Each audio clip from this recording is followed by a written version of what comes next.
So dito, makikita nyo yung maraming isdang dorado.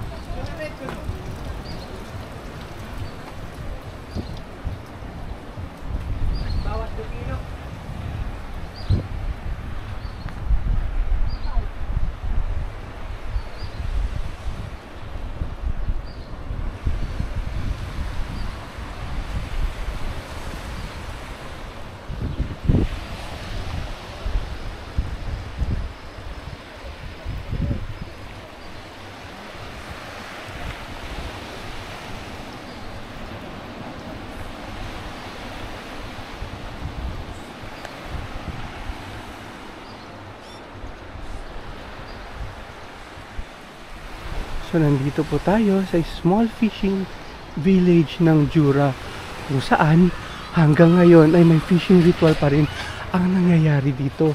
At tignan yung mga bahay nila, oh, made of stone tapos mga nipa. Diba ang ganda mga kapamanlalakbay?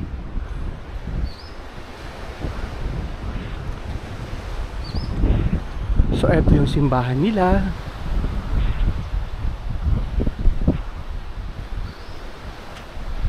Tapos eto yung mga daing nasda na dorado. Yan, oh, ang gandang tignan, di ba? So, magpipicture lang po ako.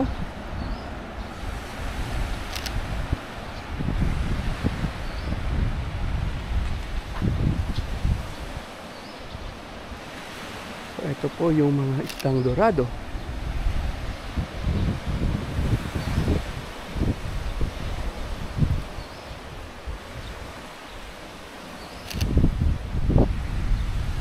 Diba ang ganda?